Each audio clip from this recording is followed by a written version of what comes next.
Extremely disappointed.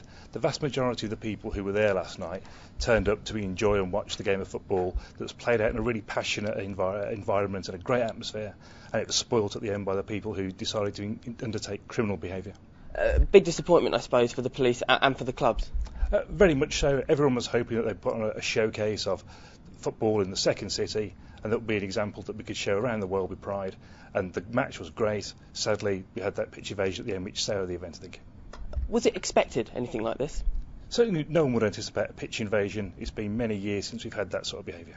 Is it a case, as Alex McLeish said, when you see a scene like that, you immediately think of the dark days of football hooliganism? It truly is a flashback. There are perhaps cops who have been in the job 25, 30 years who went back to the future there. That's not the face of modern football. One thing that was noticeable from the pictures was a flare was being thrown around. How was that allowed to get in? I truly don't know. The searching is carried out when people do come in, so it's really hard for me to explain how that's got in, but quite frankly that shouldn't have happened. Is there any lessons to be learnt from this?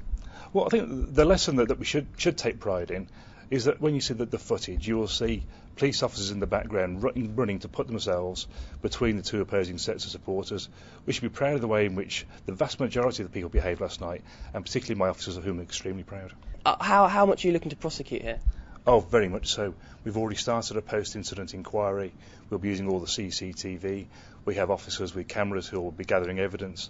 We will use that evidence to prosecute any wrongdoers to the full extent of the law. They could face criminal sentences and also bans from football in the future. What's your message to anyone who's engaged in this kind of activity or who is thinking of doing so again? Well, if you did it last night, you're probably best off handing yourself into a police station sooner rather than later, because you will be identified and you will be caught. And for those in the future, you will be turning yourself into a criminal, giving yourself a criminal record, and effectively banning yourself from football for the future. So basically there's no future in that sort of behaviour in our football grounds. Is there a sense now that for the next Blues Villa derby you will have to ramp up security, or were you satisfied that you had the officers there?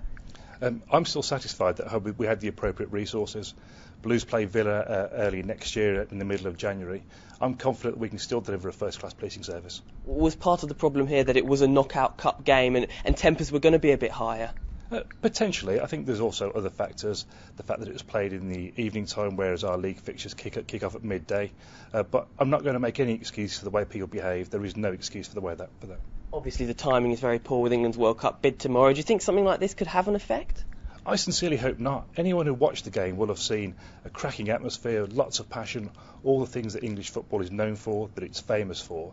And ultimately we can say we should also be proud of the policing service, which restored order in relatively quick time, less than 10 minutes.